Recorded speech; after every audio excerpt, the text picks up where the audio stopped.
कहा तुमने, मैं हूँ गुंडा और मैं हमेशा गुंडा ही रहूंगा। मगर मगर एक बार सोच के देखो, क्यों क्यों एक एमकॉम बीकॉम करने वाला एक लड़का जो सॉफ्टवेयर इंजीनियर है, उसके हाथ में ये रिवॉल्वर कहाँ से है उसके हाथ में? एक बार ये सवाल पैदा नहीं होता। जो सॉफ्टवेयर इंजीनियर था, आज उसके हाथ में रिवॉल्वर है। ये जर्नी शुरू कहाँ पे हुआ और खत्म यहाँ पे क्यों हुआ? एक बार भी सवाल नहीं जागता? क्या क्या मन में ये सवाल नहीं जागता कि क्यों क्यों तुम्हारे लिए मैं गुंडा हूँ? क्यों पुलिस के लिए, प्रशासन के लिए मैं गुंडा हूँ, मगर वही वही आम गांववासियों के लिए क्यों मैं उनकी उनकी देवता हूँ? उनके लिए क्यों मैं वो मसीहा हूँ? एक बार पूछो अपने आप से।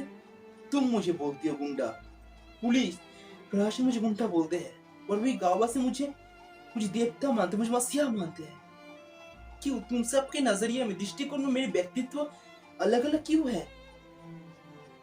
क्यों पढ़ा लिखा इंसान इस तरह से गुंडा बन गया? क्यों? 4 साल, आज से ठीक 4 साल पहले मैं इस गांव में आया था, सॉफ्टवेयर इंजीनियर बनके कि इस गांव का कुछ भला करूंगा, ये सोच के इस गांव में आया था। मगर आके क्या देखता हूँ, यहाँ पे आके मैंने मारकाट देखा, गरीबों के मुंह से खाना छीनना देखा। पुलिस प्रशासन, ताकतवर लोग इनके घर बाड़ी जमीन को लेके छीनपान करते थे, मैंने ये देखा। इनकी बीवी बच्चों को लेके, औरत बच्चों को लेके बाजार में बेच देना, बंधुआ मजदूरी करना, कोठे में बिठा देना, मैंने ये सब देखा। इनकी जुल्म देखी, तकलीफ देखा, इनका रोना देखा। तब तब कोई और रास्ता मेरे पास नहीं था। हाँ, तुम मुझसे आज ये पूछ सकते हो तो तुम्हें क्यों? किसी को तो शुरुआत करना था इस जंग के खिलाफ। अरे अरे मादर टेरेसा भी किसी और मुल्क से आई थी। आगे कलकत्ता में उन्होंने आम लोगों को अपने अपने खुद के लोग बना के उन्होंने सेवा किया था। जब किसी और मुल्क से आके मादर टेरेसा हमारे देश के लिए कुछ कर सकते, तो मैं क्यों इसी देश में रह किसी देश के गरीबों के लिए कुछ कर नहीं सकता? तब कोई ऑप्शन अवेलेबल नहीं था, क्योंकि पुलिस भी ताकतवर के कब्जे में थे, प्रशासन उनके हाथ में ही था, और ताकतवर उनके खिलाफ कंप्लेन करके कोई फायदा भी नहीं था। तब हाथ में कुछ नहीं था, तब मुझे हाथ में ये लेना पड़ा। किया, जहां भी किया, जैसा भी किया, मैंने किसी कमजोर को नहीं मारा, मैंने कमजोर के लिए स्टैंड बाय लिया। मेरे पास और कोई ऑप्शन अवेलेबल नहीं था। इनकी दुख, दर्द, व्यथा, इनकी वो पेन मुझे इनके पास खींच के ले आई।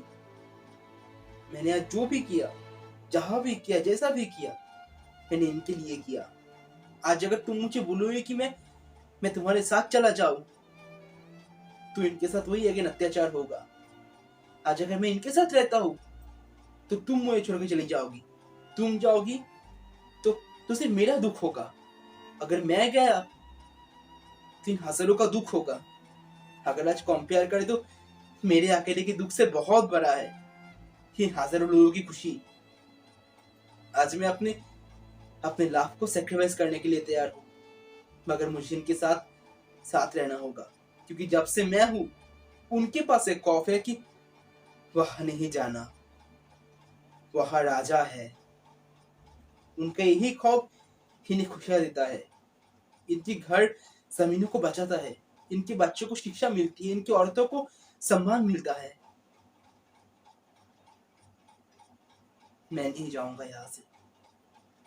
आज तुम मेरे साथ रहोगी तो मुझे खुशी होगा, मैं खुशी खुशी इनकी मदद करूंगा। तुम चले जाओगे तो मुझे दुख होगा, मगर दुख में रह के मैं इनकी मदद करूंगा। तुम रहो या जाओ, मैं इनके साथ हूं। बस बस मुझे ये बोलना है कि मैंने हाथ में ये रिवॉल्वर लिया, मगर किसी को तो शुरुआत करना था। जब किसी बाहर मुल्क से कोई कोई औरत है कि इस देश के लिए इतना कुछ कर सकते हैं, तो हम तो इस देश के देशवासी है। क्या हम कमजोरों के लिए कुछ नहीं कर सकते? क्यों कोई और आगे करेगा? और गीता में भी तो एक कहावत है, धर्म रक्षते रक्षिता। जो धर्म की रक्षा करते हैं, धर्म उनकी रक्षा करता है। आज अगर मैं इनकी रक्षा कर रहा हूं, तो मेरी रक्षा मेरा धर्म करेगा। आज तुम मुझे क्या बोलते हो, पुलिस प्रशासन मुझे क्या बोलता है मुझे उससे फर्क नहीं पड़ता, पर मुझे मेरा जमीर क्या बोलता है, मैं जमीर के लिए सही हूं कि गलत हूं, मुझे इससे फर्क पड़ता है और मैं जमीर के लिए सही हूं। मेरा जमीर मुझे मुझे सही बोलता है तो हाँ, हाँ मैं सही हूँ। मैंने जो भी किया, जहां भी किया, जैसा भी किया, मैंने इन कमजोरों के लिए किया। मैंने अगर हाथ में आज ही रिवॉल्वर तोले तो इन कमजोरों के लिए उठाया। इन पे अत्याचार नहीं किया मैंने, इनको हमेशा बचाया है मैंने। मैं तुम्हें रोकूंगा नहीं, क्योंकि जिंदगी तुम्हारी है। जैसे मैंने ये राह चुना, तुम्हें भी अपना राह चुनने का स्वाधिकार है। तुम उस राह को अपनाओ, तुम्हें जो करना है तुम वो करो, बाकी मैं तुम पे छोड़ता हूँ कि तुम रहोगी कि जाओगी। तुम सोचती हो मुझे खुद बोलो।